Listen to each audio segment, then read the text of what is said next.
나의 몸, 나의 건강을 사랑하는 시간 닥터러브. 닥터러브 구독하시고 건강해지세요. 안녕하세요. 전북 CBS 양송희 아나운서입니다. 사람들과 대화를 하거나 우리 몸에 필요한 영양분을 섭취할 때 중요한 역할을 하는 바로 입. 입에 생기는 구강암에 대해서 오늘 알아볼 텐데요. 전북대학교 치과병원 구강학 안면외과 석현 교수님 나오셨습니다. 교수님 안녕하세요. 네, 안녕하십니까. 네, 오늘 교수님과 함께 구강암에 대해서 알아볼 텐데요. 구강암의 종류가 많이 있다고 들었거든요. 구강암, 정확히 어떤 암인가요? 예, 이제 구강암이라고 하는 것은 이제 말 그대로 이제 구강 내 구강 조직에 생기는 이제 악성 종양을 이제 의미하는데요. 뭐 입안에 있는 이제 혀라든지 뭐 잇몸 그리고 뭐 입천장 그리고 또 이제 볼 점막 또 이제 이런 부분에서 이제 발생하는 암들을 의미하고요. 보통 이제 뭐 이제 입안에 있는 뭐 뼈라든지 근육에서도 발생할 수 있겠지만은 대부분 이제 상피 조직, 이제 표면에서 발생하는 암들이 대부분이고요. 이제 편평상피세포 암종이라고 하는 그 암이 대부분 한 80%에서 90% 정도 차지하고 있습니다. 이 구강암 발생하는 그 인구들도 증가하고 있다고요. 예, 구강암이 이제 그렇게 많지는 않은데요. 근데 점점점 해마다 조금씩 증가하고 있는 양상이어가지고 계속 증가하고 있고요.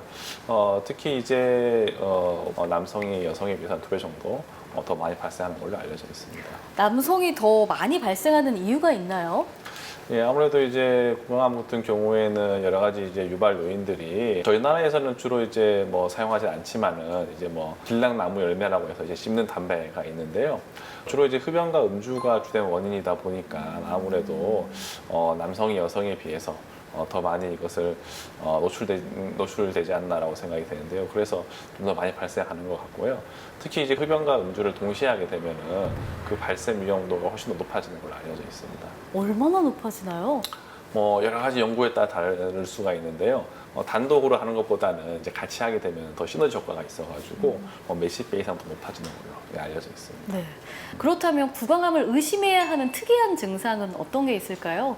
일단은 뭐 구강암이 입안에 발생하게 되면은 이거는 이제 종양이기 때문에 계속 커지게 됩니다. 암은 계속 자라나는 조직이기 때문에 계속 혈관들이 많이 생겨나게 됩니다.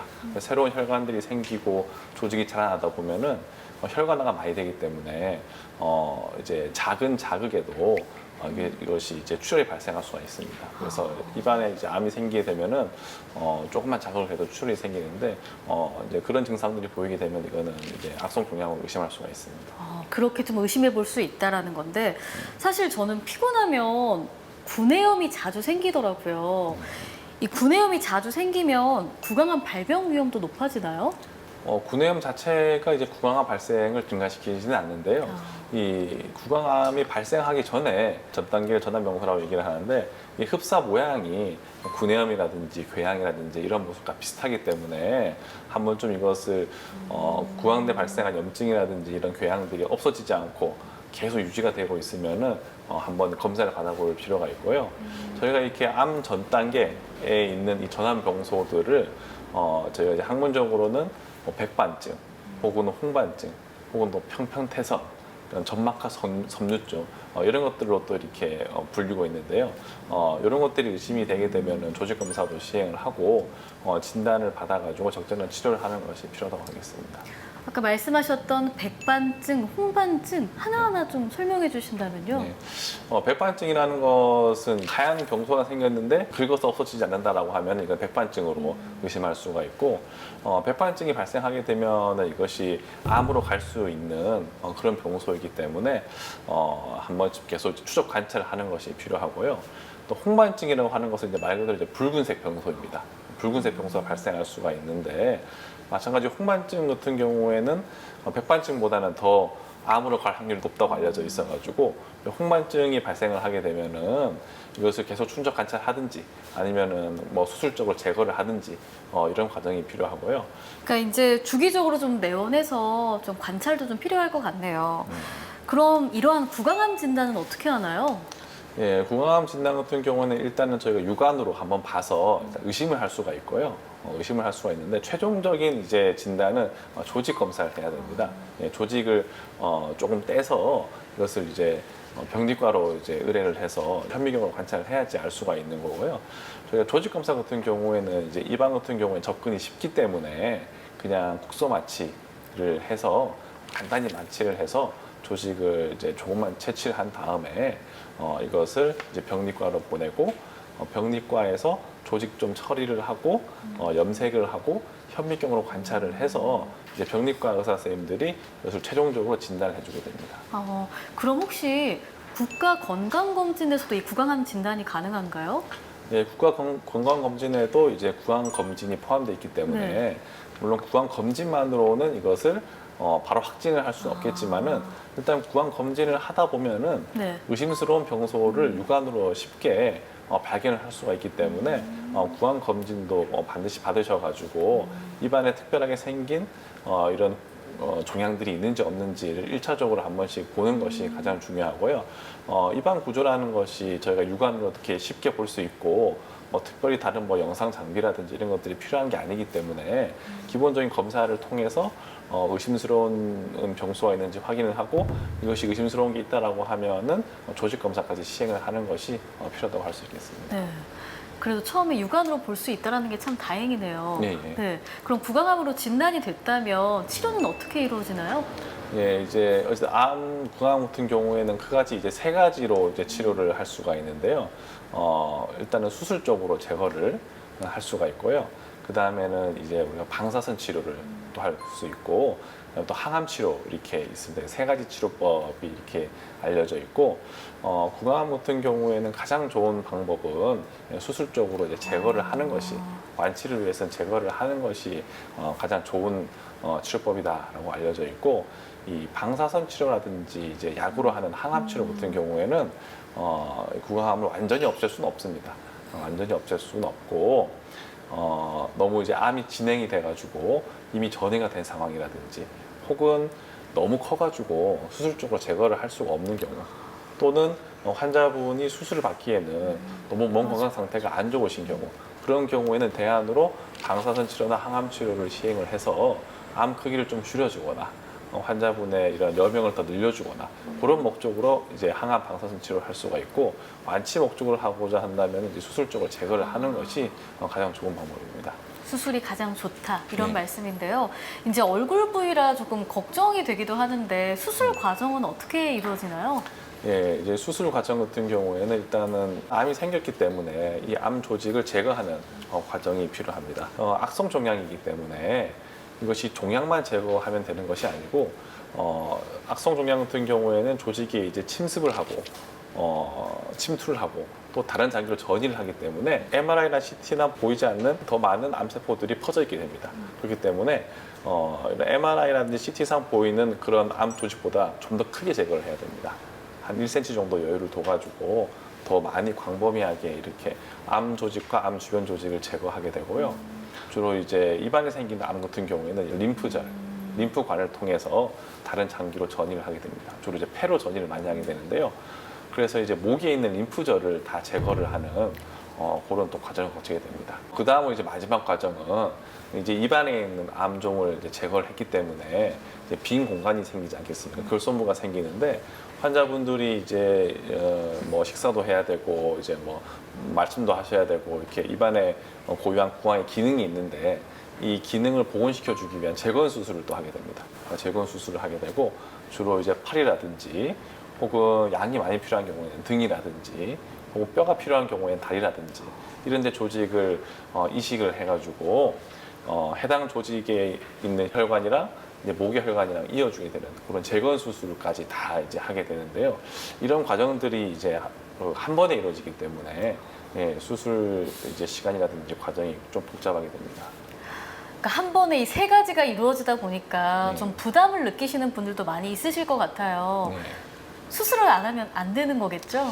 사실 이게 암이 계속 커지게 되고 또 이제 전이가 되기 때문에 이제 수술을 안 하고는 특별히 이제 완치할 수 있는 방법은 없고요. 수술이 이제 안 되실 정도로 진행이 돼 있거나 혹은 이미 전이가 돼 있으신 분들은 수술이 의미가 없기 때문에 네, 그런 분들 같은 경우에는 이제 항암 방사선 쪽으로 이제 치료를 계획을 이제 수정을 하게 되고요. 이것이 수술할 수 있는 상황임에도 불구하고 이것이 놔두게 되면은 계속 이제 암이 커지게 되고 이제 입안을 가득 채우게 되기 때문에 환자분들이 식사하시거나 혹은 이제 말씀하시는 게 굉장히 어려워지게 됩니다.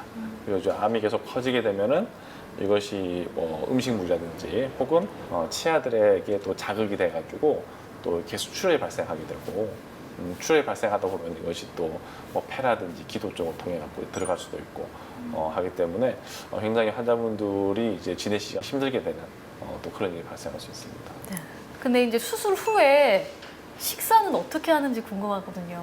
예, 일단 수술을 하고 나면 입안 수술이기 때문에 수술 부위가 잘 치유가 돼야 됩니다. 잘 치유가 돼야 되는데 식사를 또 하게 되면 어쩔 수 없이 이제 음식물들이 수술 부위에 이제 닿게 되고 그 수술 부위에 이제 축척이 될 수 있기 때문에 수술 부위에 감염을 또 일으킬 수 있어가지고 한 입원 기간 동안에는 구강으로 식사를 하는 것이 아니고 이제 비위관이라 해가지고 코를 통해서 위까지 관을 넣게 됩니다.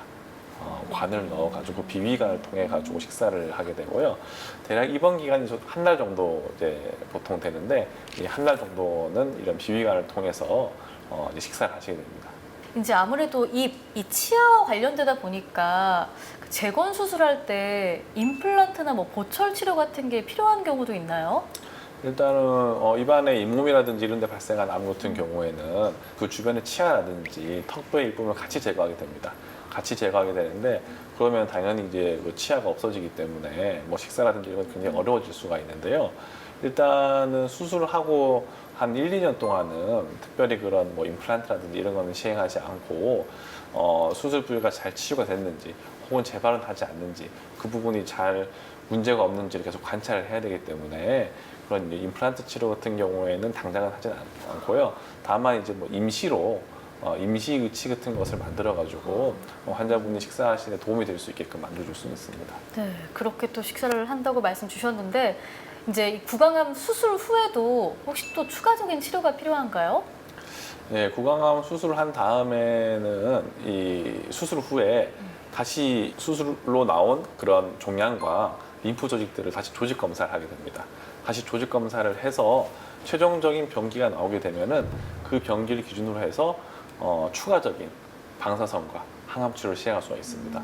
3개나 4개 정도로 이미 진행이 많이 되어 있는 경우에는 재발될 위험이 높기 때문에 그런 재발을 막고자 추가 방사선 치료 혹은 또 전이를 막고자 추가 항암 치료를 이제 시행을 할 수가 있고 이제 수술 후에 나온 최종적인 조직 검사 결과를 토대로 다시 이제 방사선 종양학과라든지 혈액종양내과 교수님들과 상의를 해서 추가적인 치료를 할 것인지 말 것인지 결정을 하게 됩니다.